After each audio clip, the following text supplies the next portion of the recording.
बहुत पुरानी बात है।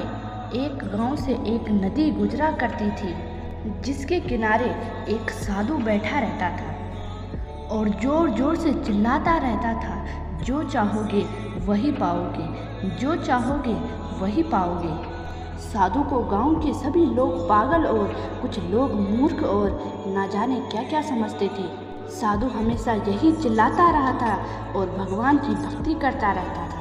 बहुत दिन बीत गए। एक दिन एक बेरोजगार लड़का वहां से गुजरा। उसने साधु की यह बात सुनी और दौड़ा दौड़ा उसके पास पहुंच गया।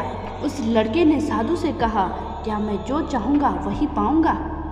साधु ने मुस्कुराते हुए कहा, हाँ बेटा, जो तुम चाहोगे वही पाओगे। लड़के ने फिर से कहा, क्या आप सच कह रहे हो?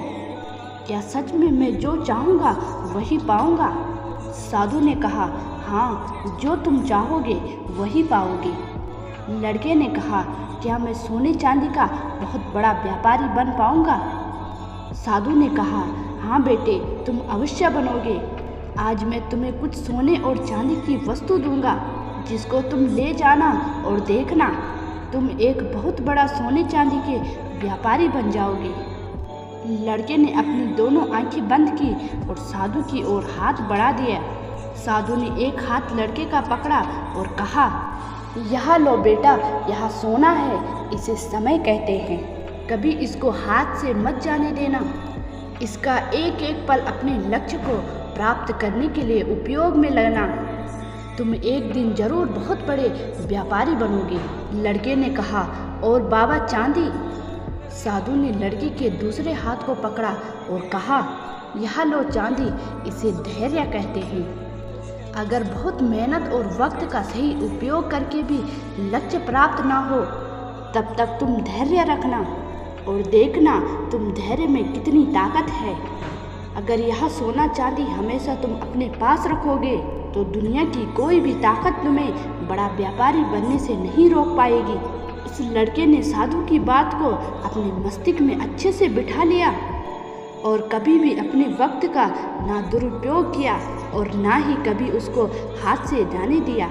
वह अपने लक्ष्य को पाने के लिए निरंतर ही प्रयास करता रहा और जब वह हार जाता तो धैर्य का सहारा लेता और फिर दोबारा कोशिश करता। देखते ही देखते बहुत कम समय में उस लड़के के अंदर व्यापार करने के वह गुण आ गए, जो अभी तक किसी में नहीं आए थे। उसने बहुत छोटे से काम से शुरुआत की और अपने व्यापार को बड़े स्तर पर ले गया। आज के समय में वह सबसे बड़ा व्यापारी बन गया। जो साधु से मांगा था, उसने अपने लक्ष्य को प्राप्त करने के लिए अनेक संघर्ष किया, अनेक चीजें सीखी, ना अपने समय का दुरुपयोग किया, ना कभी अपना धैर्य खोया और उसने वही पाया जो वह चाहता था। इससे हमें यही शिक्षा मिलती है कि समय और धैर्य वह ताकत है जिसका उपयोग करके हर व्यक्ति अपने मन मुताबिक लक्ष्य को प्राप्त कर सकता है। निरंतर आगे बढ़ते रहना और कभी अपने लक्ष्य के पीछे ना हटने से ही हमें लक्ष्य प्राप्त होता है।